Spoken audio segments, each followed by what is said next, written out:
respects to their elders, past and present, as well as any Aboriginal or Torres Strait Islanders joining us online today. Good morning. My name is George Descala from Global Victoria, and welcome to today's Victorian e-commerce network session focused on the e-commerce Accelerator Program in Vietnam. Just in terms of some housekeeping, I did mention that this session will be recorded, of course. For the purposes of this session, can I just ask that all participants have their cameras turned off and on mute for the duration of the session? If you do have questions, Lee will be moderating a session later on where you could use the chat function, or you may raise your virtual hand, but Lee will talk about that a bit further on. The Victorian e-commerce network, of course, is delivered through Global Victoria. Global Victoria is the trade facilitation arm of the Victorian government. We have a network of 23 offices around the world set up to support Victorian companies to export globally. Today's session is being hosted by our Southeast Asia office, in particular Lee Howard, the Deputy Commissioner for Southeast Asia, focused on Vietnam, a recent addition of our global network. So I'll now hand over to Lee, who will be moderating today's session. Over to you, Lee. Great, thank you, George, and hello everyone. It's great to be with you again. As George said, my name's Lee Howard. I'm the Deputy Commissioner to Southeast Asia, and I'm coming to you from Kuala Lumpur, Malaysia. It's fantastic to be focusing on Vietnam today. Vietnam is an economy and a country that we've watched with very close interest for quite some time, and it continues to impress with its growth and economic performance and the opportunities that it presents for Victorian exporters. So today we've got a panel format. We're going to hear from our Trade Investment Director, Sandra Tran, who's based in our VGTI Ho Chi Minh City office. And then we're going to bring in some panelists from the marketplace. So we're going to hear from panelists who are attached to platforms and consultancies and accelerators. And we're looking to share with all of you some more information about the Vietnam market, and particularly the e-commerce ecosystem and how it's gone, particularly in light of what's happening with COVID. COVID has reared its ugly head in Vietnam only recently, and it's been quite a shame to have seen what was initially the strongest performance in Southeast Asia by a country. By that I mean that Vietnam really kept a tight rein on any infections or any health outbreak, and really for a long time didn't experience any of the challenges that we have in other countries. But more recently, unfortunately, as I say, that's not the case. And so not just the health concerns, but also the disruption to business have started playing out in Vietnam. Can I just say that e-commerce generally has continued to grow across the region. It was already something that was growing significantly, and it's fair to say that under COVID, e-commerce has gone from strength to strength. So as many of you would know, we ran an e-commerce accelerator program that targeted Malaysia and Singapore. These are markets that are well travelled by many Victorian brands and exporters, but it is the case now that we're keen to look at Vietnam. Vietnam as an economy is approaching a population of 100 million people, and has been featured as the best performing economy in Southeast Asia. Its performance has been ranked by many as a star on the rise. So that's why we're talking about Vietnam today. And I'll be very keen to have Sandra come on screen and give her presentation. Sandra has joined the VGTI office only recently. Like me, she hails from the private sector before coming into government, and she has a very strong background across business development, trade, marketing, branding and communication. And she worked in e-commerce and digital marketing with companies such as L'Oreal, Fonterra and Megamarket. It is no coincidence that Sandra and the rest of the VGTI team represent what is our latest and newest office in the VGTI network, with Ho Chi Minh City being the 23rd office that the Victorian government has opened globally. So without further ado, Sandra, I invite you to give your presentation. Thank you. Thank you, Lee, for your introductions. Good afternoon, Victorian exporter who are keen on exploring e-commerce in Vietnam. So it's my pleasure to share with you some insight. Let me share the screen. So I hope everyone is well right now. Are you with me right now? You see my screen? All right, welcome to eFly for Victoria to Vietnam. It will take you about 10 minutes. More than happy to receive your questions after my presentations. Now enjoy the e-flight with me. So Vietnamese e-commerce through COVID-19 opportunity or business as usual. The content we'll cover today in my presentation will be Vietnam overview, COVID effect, important of brands, a catalyst future for Vietnam. Firstly, Vietnam e-commerce overview. So would like to excite you with the potential of Vietnam market. That is, we have 39% of the online population shop online at least once a week. As the new updated, that's in Vietnam with the population 96.9 millions, with the number of online shoppers 54.7 million, e-commerce revenue 2.96 billion, average spending 54 USD. So smartphone dominance for the device of online access compared with desktop computer and laptop computer. For you, that's one of the note that's for the new brands you can take off, like develop your apps and then more preferable than on desktop version.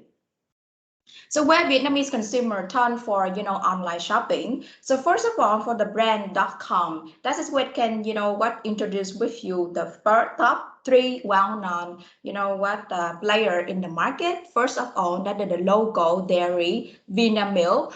On the website vinamilk.com.vn, that is offer the consumer on solution for dairy, milk powder, UHT, and then dairy beverage. Secondly, that is one of the leader, U-Shop, that is Unilever.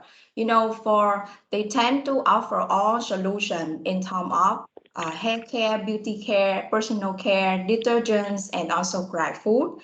Thirdly, Drinkies. That is one of the offer for the all kind of their beverage, wine, and spirit shopping. For the marketplace or e-retailer, we have here Tiki, Lazada, Senda, and Shopee. Social commerce, that is dominant the market with Facebook. Most of the sale, most of S and medium shops, that is running their commercial on Facebook. Secondly, Zalo, this is one of the chat and messenger from locally. And thirdly, that's Instagram. So marketplace command a strong list over commerce with Shopee, Lazada, and Tiki over social commerce and Facebook and Instagram. However, social commerce holds a strong position in rural city. So what you can see that the Facebook and Instagram work well in the rural city. So most of people, even though they don't have the bank account, but they should and they like to have Facebook account. We can say this is a person that can have one or two Facebook account.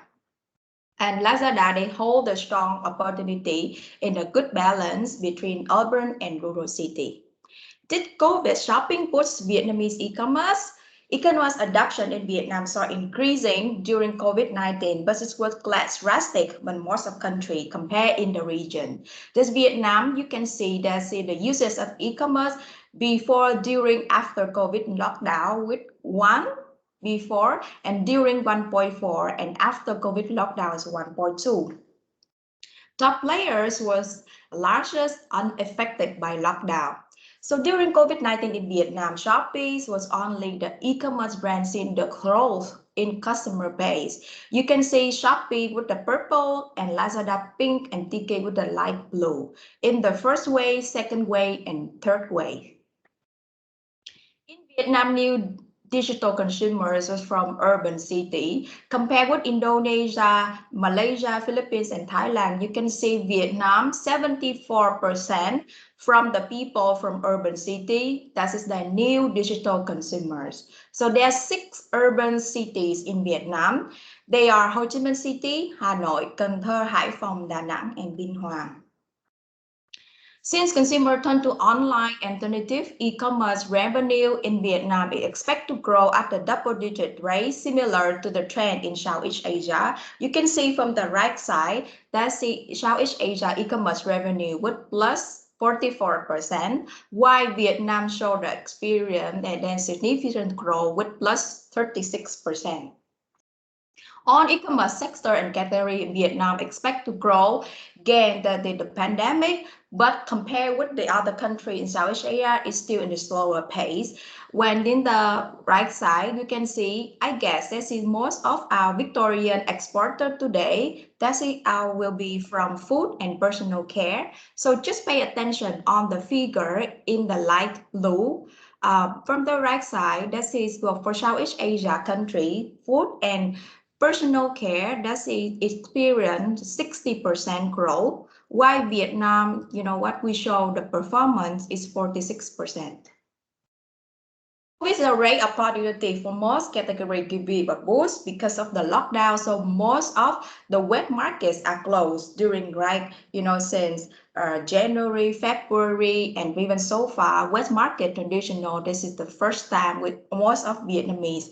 So like Tiki, Shopee, Sengdo, and Lazada, they most of like shopping and then to stay home, and even the encouragement of the government that reduce physically interaction as much as possible. Moreover, this is also a perfect occasion to launch grocery and fresh foods on e-commerce marketplaces in Vietnam. You can see delivery now and then to be operated with Shopee, like free ship, one ship, free fresh, and then Tiki Ngon is also Tiki Delicious for promoting the message like green, fresh, and clean.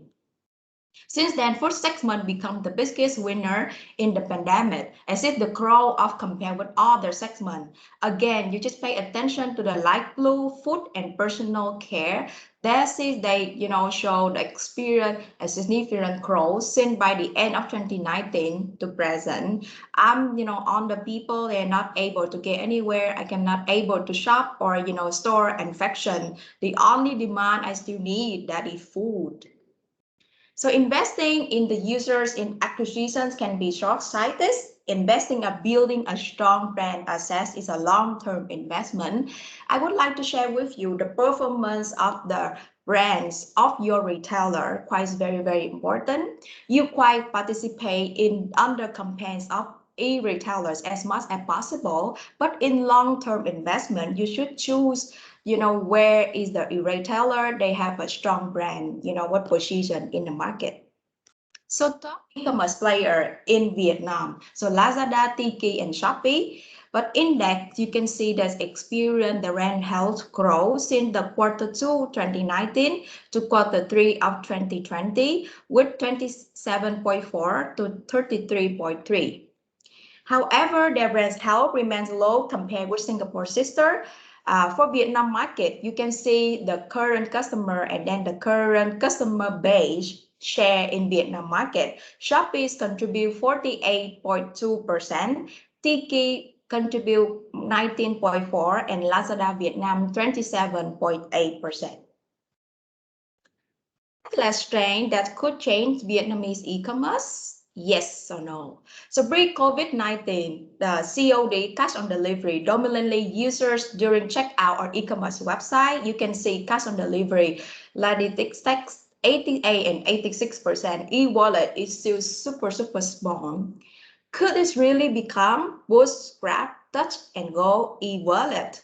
This, yes. So they are 4 leaders in the market. You know what? They move, advertise, and then offer variety of benefits for all the customer, discount, promotion, Zalo Pay, the First one is the Yellow Chat and Messenger. They have the ecosystem to, all of the music, entertainment, and also right now payment. Just convenient, it's only 2 seconds. Momo, mobile money, Viettel Pay, and so GrabPay by Mocha. It's like they tend to get and then embrace all their customer in terms of transportation, food delivery, and grocery shopping. Could COVID possibly break the habit of using cash on that? Compare the performance for Thailand, Indonesia, Philippines, and the US. These who are the countries that are using less cash. Vietnam is showed the report of 51% of the customer. Province-wise representative for that, Vietnam will be the second land, that is after Indonesia, with to the society gone cashless. So summary, e-commerce continues regularly grow in the COVID-19. The market growth continued to be urban driven. Investing brand building will sustain long-term growth. Shopee remains the biggest e-commerce platform in Vietnam. However, its brand is still being challenged among the aggressive competitions with the other players in the market. Watch out for the trends of going cashless in Vietnam, and cashless payment are taken amid COVID-19. Thanks for your attention. Excellent. Thank you, Sandra, for that presentation. I know if this was in person, you'd probably be receiving a round of applause right now. So not sure if virtual environments support that, but I'm very keen now to bring in our other panelists for today. So Sandra, if you want to stay on camera, and I'll also bring in, if I can invite Quinn and Ken to turn on their cameras. So ladies and gentlemen, by way of introduction, very pleased to have here with us today Quinn Phan, who's the Head of Growth and Analytics and Operations at Tiki. You would have heard of Tiki in Sandra's presentation just now. Quinn might not like me to mention these names, but I'm sure many of you have heard of Lazada and Shopee in Southeast Asia. But Tiki is Vietnam's largest homegrown B2C e-commerce platform. And at the moment, it employs more than 3,000 staff and can handle almost 2 million orders a month. So Quinn's role with Tiki started in finance. She's moved across business development and analytics, and she now plays a key role in building a data-driven framework for business strategy planning and product development. She was a business lead of Tiki Now, which is a Tiki loyalty program which lifted customer spending by 500% in her current role. Quinn leads the business intelligence process for real-time tracking on market trends, business metrics, and customer experience. So welcome, Quinn. Can I also introduce Kent? Kent is a co-founder and CEO of Global Shopping, or Goods, a provider of all-inclusive e-commerce solutions for companies in Vietnam. The company specialises in empowering brands and SMEs in the adoption of digital transformation, e-commerce and performance-based marketing, with particular expertise in the beauty and fashion segments.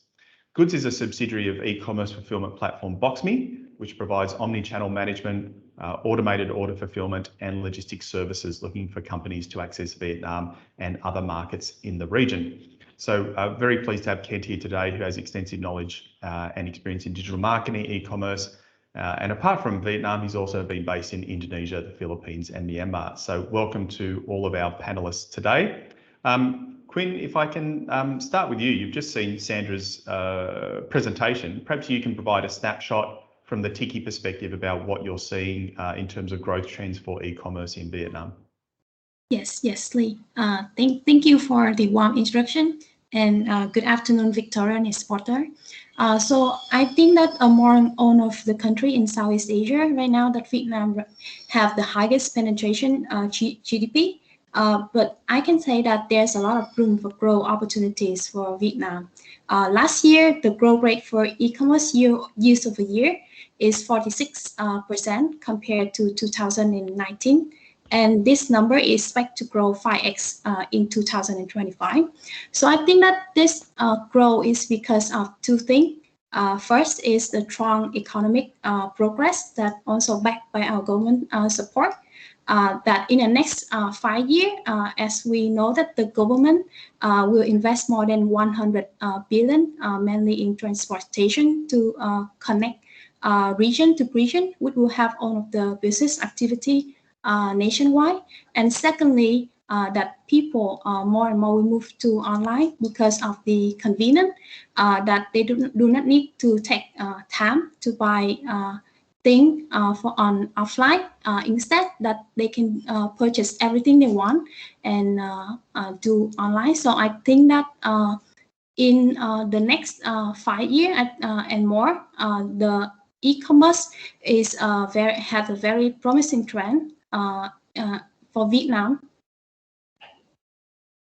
Excellent. Thank you. And Kent, I might throw the same question to you. Do you just want to provide a snapshot from your perspective, what you're seeing in terms of e-commerce trends, either confirming what Sandra and Quinn have said or any other sort of contrasting elements you might see? Sure. Okay. So hi everyone. I'm Kent. And then regarding Lei's question, then I just want to add some more information that we all know due to the pandemic, then the behavior of Vietnamese people are actually kind of switching to like everything digital. We expect like before the pandemic, the e-commerce section only occupy, I would say the market share of e-commerce section is only about 7 to 9%, like up to 2020, of the whole retail market in Vietnam. But then after the 2020, then I would say it's already increased up to 20% of the retail market. And then the retail market in Vietnam is actually huge. People are actually spending more and more. And then due to my, with my expectation, experience, and then also I pay attention to some of the purchase behavior throughout all of the marketplace during the pandemic. I noticed one not really funny thing, but quite strange thing, that people are actually spending more for all of the export goods, including branded goods, rather than I would say moderate and cheap price.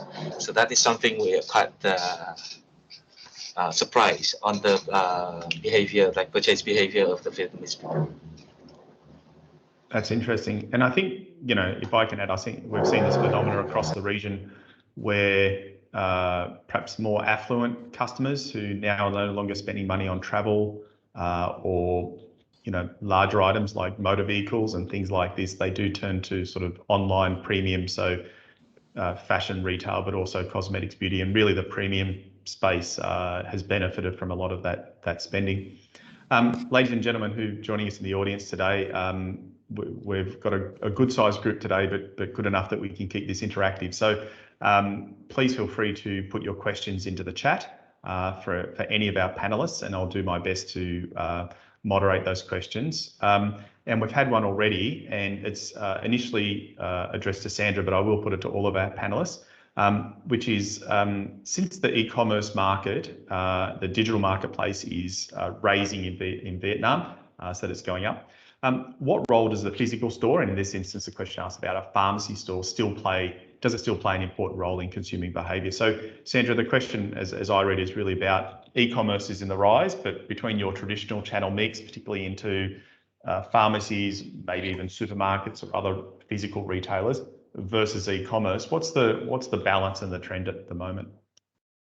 So thank you, Lee, for your questions. I would like to share that since right now, as Ken is also the potential of the pandemic, we have seen Big C, Co-op Mart, one of the local supermarket, contribute, with before. It's why, can say that is 70% with 30% online. But right now it's so sweet. It's even, sometimes 80 or 85%, because right now it's all of the shoppers, they are not allowed to get in the supermarket. So most of convenient, if I don't to get live, I have to order online. So because of the also shop online, you will have some more benefit in Shopee or Lazada, just stay home, learn less to take care of your, delivery. And I guess it's from the physical store. And then it's also, this is one of the note for our Victorian exporter. This is the right time to develop your omni-channel, O2O solution. Because, right now it's on of the physical store. They try to sweep the people to online with the QR code. in front of the supermarket, in front of the shelves, like, okay, we shop detergent today with the best discount. We have the baby milk or the, some skincare today. It's like, they run for the 3-day campaigns, like with 20% off, or buy 3 with 1 free. But, download the apps with the QR code. So I guess that is the one of the good signal for the trend that, we can develop for the omni channel. Great. Kent, I'll throw to you because in terms of where you sit, you're probably helping companies with both traditional and e-commerce with a focus on e-commerce. Right. How do you see the mix? How is it changing? Well, as I mentioned before, then like due to the pandemic, like a lot of physical store like they have to close or they can only do takeaways. And but then of course I cannot deny the importance of all of the traditional store, since well, it depends on the business line. Some of the people are still like want to actually touch, want to actually experience the product or the service before they make the final decision of the purchase.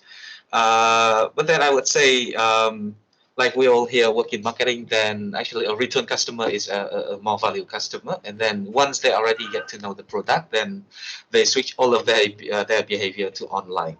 So I would not say that the traditional is now like 30%, 70% comparing to the e-commerce, but then it will still play a really important role, because like people still want to go out, and then when they go out, it's not only about playing or entertaining in other kind of form, but then they also want to do window shopping, this kind of thing, and then spend time with their friends, which they cannot do online.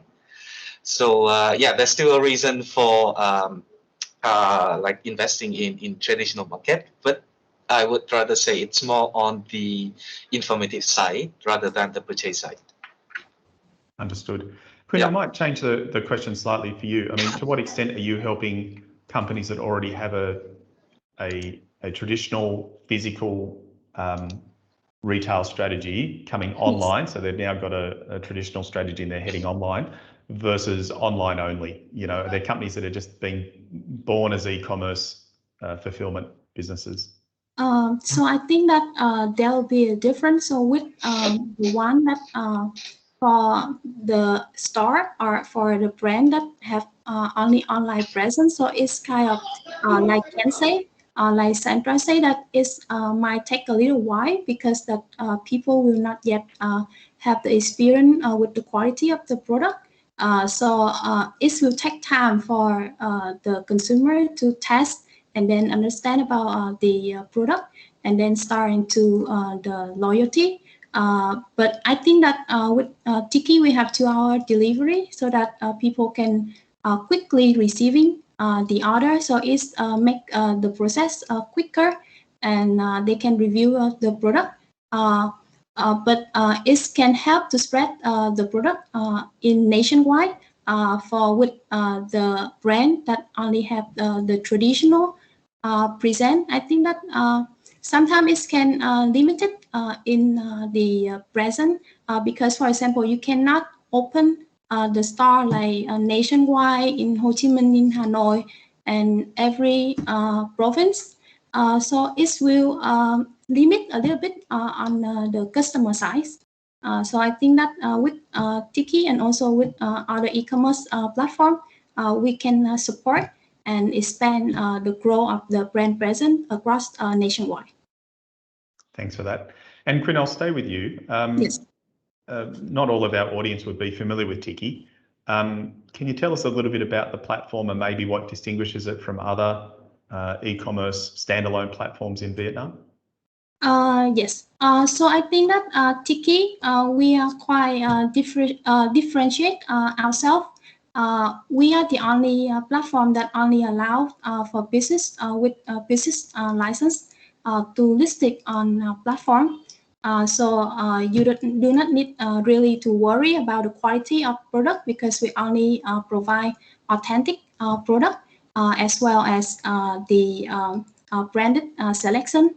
Secondly, we also offer for our customer very premium service like 2-hour delivery, same day, next day delivery, scheduled delivery as well. And I think that mentioned in Sarah that cashless is the future for the economy. So we have a very strong base of the online payment with 50% of our transaction currently is online payment. Great, thank you. Now we've had another question from the audience today, and Sandra, I'll start with you. It's the question everyone always wants to know. What particular products, what categories are performing well and are in high demand, particularly those that might be relevant to Victoria and Australian brands? All right, so again, with the category, we can say that is definitely the strength of Victoria. That's we have like the dairy, the UFT milk. And we can take the next with some very good news for us. That is the beauty and wellness. This is one of the hot category from Tiki. So Queen, can share some, contribution of the data, we can say personal care, beauty, wellness, and mom and baby. So Queen, that is maybe helpful to share with our Victorian audience how the contribution share, amongst the categories from. Sure. So I think right now among Tiki, these specific category in total, they contribute 30% of the sale revenue in total Tiki. And for example, personal care, FMCG, mom and baby, they equivalent contribute like 10% among our share. And we see that there's a lot of tremendous growth and demand in this sector recently. Great. And Kent, your take on the products and sectors that are doing well? Well, yeah, I would strongly agree on that. Let's say spa and beauty product and services are actually booming during the pandemic.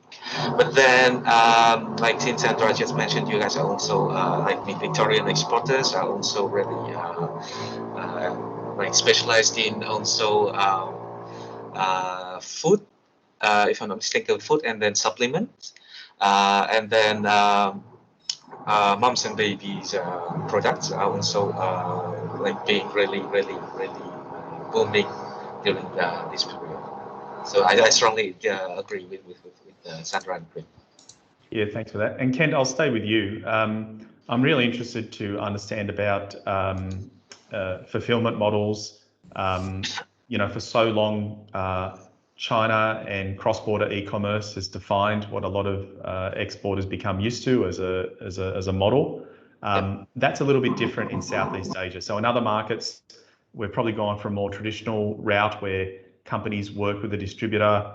Hopefully that distributor's got some insights or is predisposed towards e-commerce. Some of them are very traditional, and sometimes are maybe they see it as a threat. Who knows? But what's your take in terms of fulfillment models? Would you be advising international exporters and brands to work with a distributor or have a local presence? Or, do you see cross-border being, as relevant for Vietnam as it is for China? What do you think is the right path for companies to look at? Well, regarding this matter, then I would say it depends, of course, depending on the connection of the brands with the Vietnamese market. If they already have a distributors, and then their distributors have a really wide, can cover the most of the market in Vietnam, then having a distributor in Vietnam would strongly really help them to make it work in Vietnam. But then we understand that having a fulfillment centers in Vietnam is actually a company who help you to specialize in only fulfilling packaging and then somehow sourcing also, and they are the one who already help you to build the connection. So at least you can cover most of the area in Vietnam, because depending on the products, but for sure Vietnamese market is not like other market where you have a kind of centralized purchase or buyer power. It's spread almost equally throughout all of the nations. So if you can not cover enough of the Vietnamese market, then I would say it will be a loss. That's interesting. Okay, and then Quinn, and I've had a question from the audience which relates to this. For Tiki, does Tiki prefer to deal with exporters from Australia directly or a third party in Vietnam? Can Tiki place orders to Australian exporters directly and import clear the goods in Vietnam? Is that cross-border model available for Australian exporters, or is it better to have the products in market? I think that we offer two of the services as well. First is the B2C as well, that the exporter can directly export and sell on Tiki. And secondly, it can do through an importer in Vietnam, for example, Boxme that we have here, and then also sell on Tiki as well. Okay, interesting. Kent, I'll come back to you. Can you tell us a little bit about your business, Goods, and how it relates to Boxme and that journey? Because it's pretty interesting. I love these homegrown stories. Yeah, well, okay. So we are so Goods Global Shopping is actually work closely or like just becoming a subsidiaries of Boxme Global. So we will come back to the full organization of how an e-commerce business should have. So when we all want to sell online, then there are a lot of things we need to take care of. From, let's say, exporters need to import the product into the market, then having a warehouse to source them, and then packaging, and then delivering them to the clients. Meanwhile, we also have to take care of all of the sales channel. I think that most of the exporters here will be having difficulties in terms of language, for example, and then maybe in terms of regulations, like product registration, etc. And then recognizing this, Boxme Global was actually only focus on sourcing and fulfillment, packaging. And then we used to be Global Shopping, used to be the customer success, because doing business means having more revenue. And then Boxme realized that the only way that Boxme can help the clients and then have more revenue, of course, is actually to help our clients to be able to sell more in the market that we are present. And then in order to sell more, then of course customer success is the first. They stay above everything else. So that we recognize that, and then just founded Good, being kind of e-commerce enabler. And then Lei just mentioned about the Nextech system. Nextech is the mother company of Boxme Global, and then with Nextech, our mission is to digitize the world. So basically, we digitize everything, and then we have our own ecosystem to support all of the exporters to penetrate the new market, varying from sourcing, fulfilling, even payment gateways, and then we have a lot of I would say not platform but tools to help a brands can sell more, and then can manage all of their selling channel, and then we also support with the last mile delivery. So it's a kind of complete ecosystem that can support any exporters to enter a new market. Okay, thanks so much for that, Kent. Yeah. And I'll stay with you for one more question, which I've had from the audience, but I might phrase it slightly differently. Is it expensive? Do you need big funds to set up a flagship store on Shopee, Tiki, or Lazada? Well, to have a flagship store in Vietnam, it's I would say it's not expensive, but it's something that you must do anywhere. So the two most important thing that you should have is basically a kind of business registration. You can use from a third party or a local distributors. That'll do. And then If you do not have the trademark, then you can have a letter of authorization for that third party or distributors that will work. And then depending on the kind of the product, you'll have to do product registration, FDA, etc., etc. Those the registration normally it takes a little bit long. I would say like 2 weeks to a month max. Yeah, and then of course they are not expensive.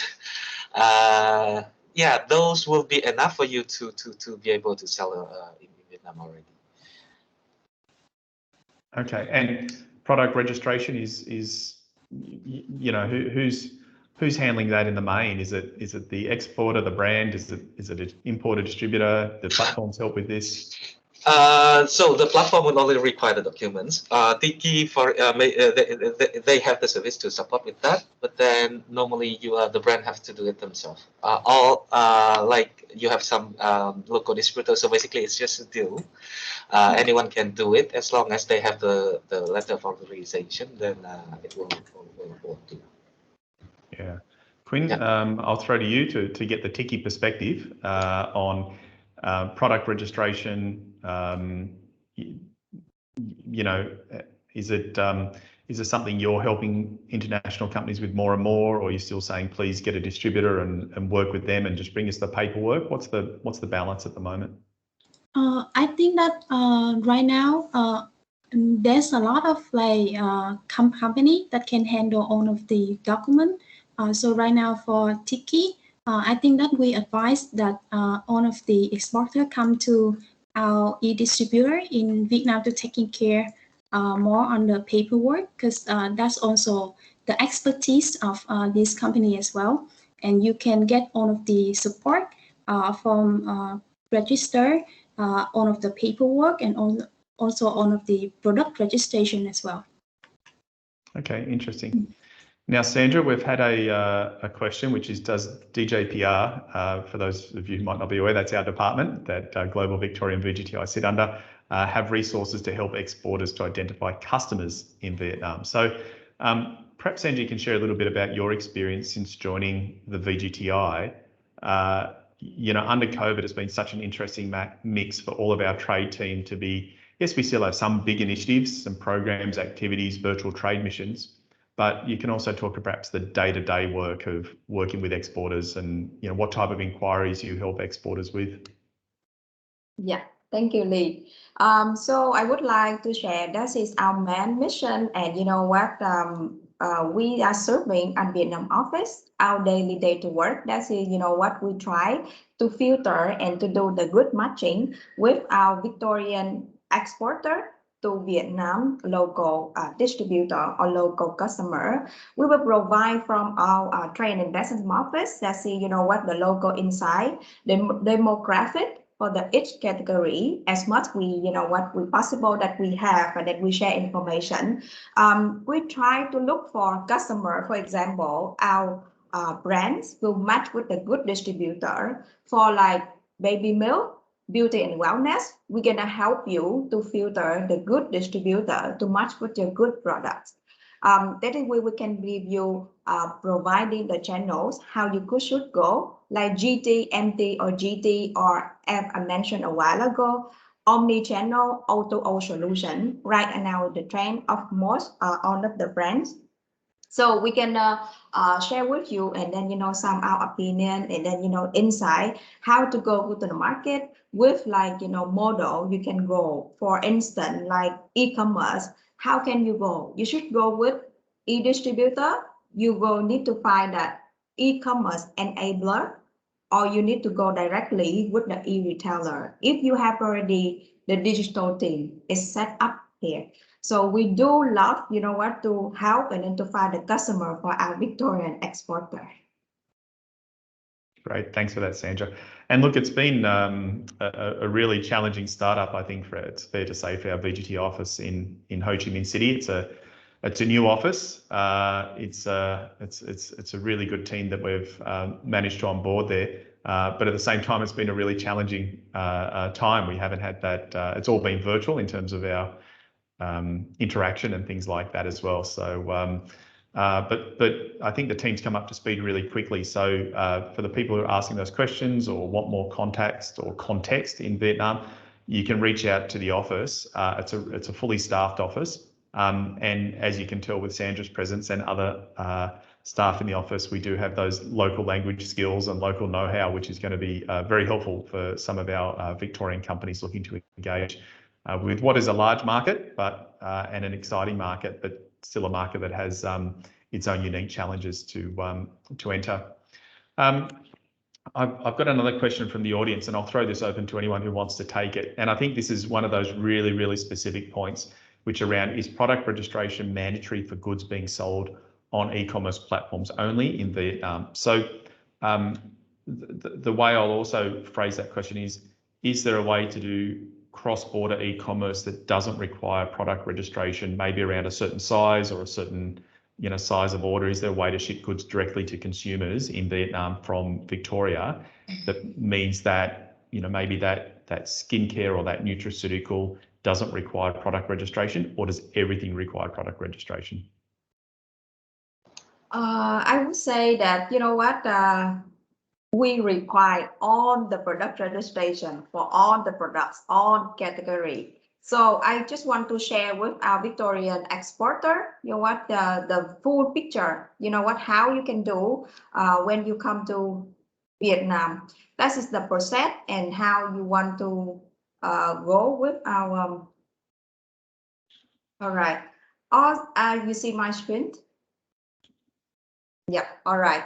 So you can see that is, when you come to Vietnam market, so the e-commerce enabler and operation partner will be the one, to help with you with on the product registration, how you can go and then reach to, the most potential e-retailer for the platform you should go. I can place some, the good and well-known ones in Vietnam market. So here, we have our one of the guest speaker from the Box Me or Edgeweight Asia, and then Cycle Crop. This is the one, will help you, to give some advice, to give some insight, okay, how is the process of your product registration to help you to reduce the workload of the operation and then, paperwork. When you are able to do that, you can, they reach to the e-retailer, which the business model you want to reach to them, like buy-in model or marketplace model you want to go. I also share with you that is, some of the chain and supermarket, that's, you have some of the program, they are well known in the market and then very familiar with Vietnamese consumer. You can choose and then, and then match to your marketing strategy, how you can go to route to the market. And if that is your product, is quite well, and then you are luckily to find the e-distributor. I can list out some here, like normally they will help you to buy the stock, to do all kind of, full solution for you, marketing activity, and like even like all the sell out and all of kind of FOC, customer scheme, promotion scheme, and all the big bang campaigns for you. So if you are not luckily to find a good distributor to take care for you, so first of all, you should reach out to e-commerce enable or e-commerce operation partner to help you registration for product fulfillment, packaging, delivery. Because e-commerce is quite, I can say, very honestly, quite a bit complicated to run in Vietnam in terms of when you touch to end consumer. That is my point of view. Thanks, Sandra. Quinn and Kent, anything to add? Yes. Well, regarding the questions, then I would say there are ways, of course, yes. You can sell directly from Australia to the Vietnamese market. But then in order to receive the product that you ship directly from Australia to Vietnam, then they have to clear the custom in Vietnam, and then it costs the end user a lot of work to be able to receive your product.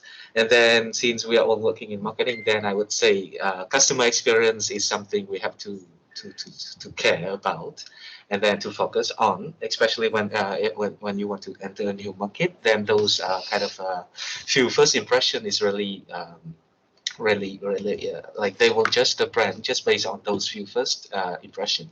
So like, why do we create more barrier to the end user rather than we break those barriers in the beginning and then just have the customer experience it like directly, the service and then the products. So I would say it's something that you should do, like no matter what, rather than finding a way to sell cross border. That's my recommendation. Understood. And Quinn, is that your perspective as well? I think I agree with Ken on that. I think that user experience, especially shipping time, is one of the key factors. We can see that the better we can serve the customer, I mean, like the shorten the time that we can serve for the customer, the more likely that the sale can be successful. So I think that I agree with Ken. Yeah, excellent. Look, thanks for providing that. And I have to add, I believe that's similar across Southeast Asia. We're yet to see many markets that are geared up to operate any differently. But that does seem to mean that selecting a distributor or a partner, whatever form that might take, is so important, and understanding what advantages you get in the initial phase, but also what advantages, perhaps even limitations, you might experience further down the track as well. So we're seeing, I know it's challenging for exporters because you sort of, it can be a bit of a beauty pageant around who you are and who the distributor is as well. But as much as possible, trying to give yourself the ability to partner with someone who's going to support you on the e-commerce journey down the track is really key moving in. To our audience, I think I've answered all of the questions that have come into the chat. If not, or you feel something's not been answered explicitly, please feel free to pop it into the chat again. We've got just a few minutes left for the webinar today. So as I say, for many of our audience members, I don't want to see questions not answered. So feel free to put them back into the chat again, and we'll throw them to the panelists. But we are at that point where I'm keen to get some general advice from our panelists, for Victorian exporters about, what are some key tips, what are some key takeaways they should have when it comes to e-commerce in Vietnam, particularly the opportunities for international brands.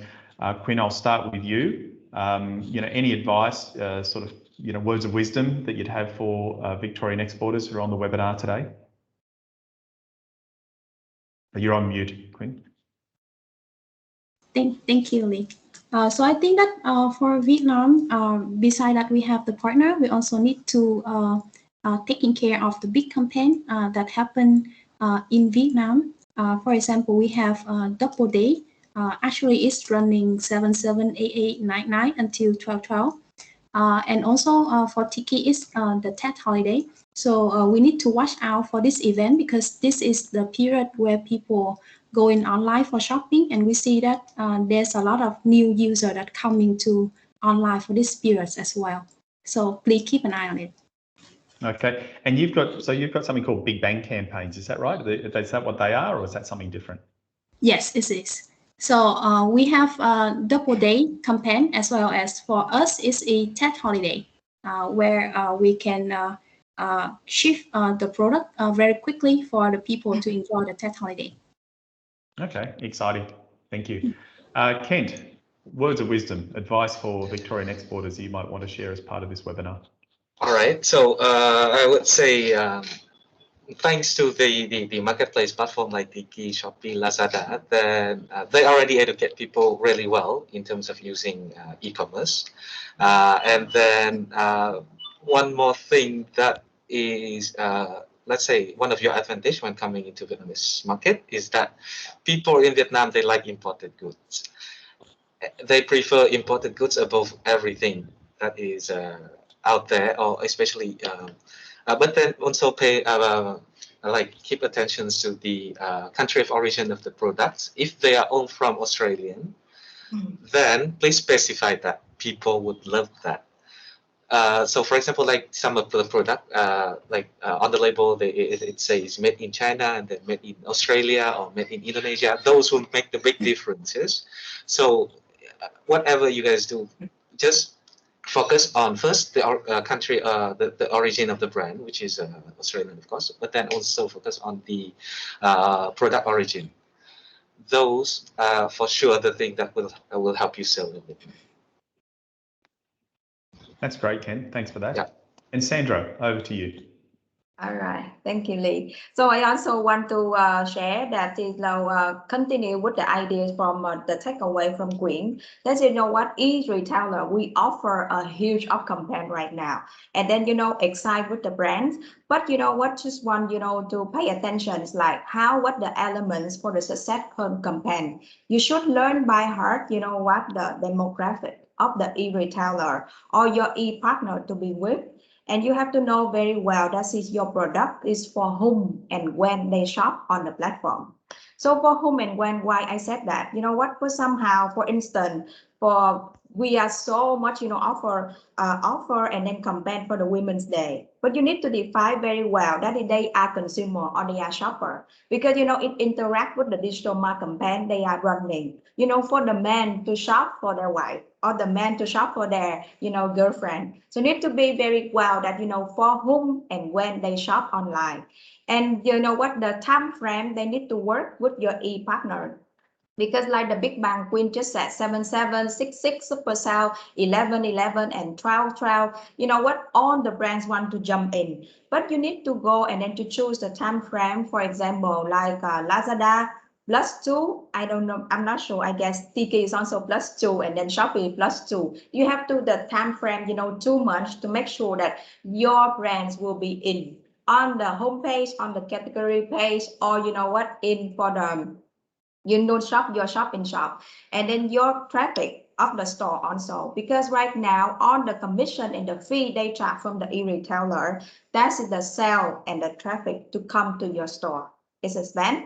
And then the thirdly, like promotion scheme, stock availability, information of the FOC and the discount price, as Ken and then Queen also said. Customer experience is the most important thing. So Vietnamese, we love benefits, and not just benefit, but exclusive benefits.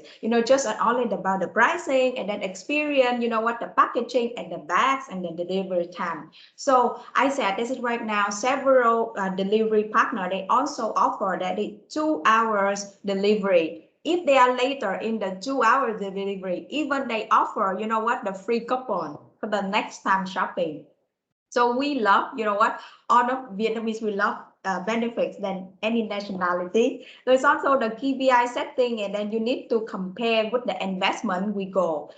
For, some of the brands you are not familiar with e-commerce. E-commerce, KPI investment quite very tricky compared with traditional channel. Like you have contact of like CPI, CPC, and then CPM also. You need to be very intentional well, because if you are not calculate it well, your campaign is gonna fail, because you not got is that reach to the investment, like the target you want to reach for the sell out campaign, and then your campaign is not successful. And finally, you need to engage your e-distributor and e-retailer, with your marketing plan. That's excellent, Sandra. Ladies and gentlemen, I'm going to take a minute or two to talk about a program that the Victorian government has launched to help exporters with e-commerce in Vietnam. But before I flick over to that side, obviously it's my great pleasure to thank our speakers for today, Sandra, Quinn and Kent. For our audience who's unaware, Vietnam, many parts of Vietnam have gone into lockdown only recently due to COVID. So it's that challenge of transitioning to remote working and all the disruption that it represents is something new. So I really do appreciate our speakers coming online and sharing this today. And I'm sure all of our audience can empathise with the folks in Vietnam having to go into lockdown. But thank you once again to our speakers. For any of you who want information or want to get in touch with our speakers, I suggest you reach out to Sandra in the first instance. Her contact details are available in this chat, but also if you visit our Global Victoria website, you'll certainly be able to see her contact details and the contact details of her colleagues in our VGTI Ho Chi Minh City office.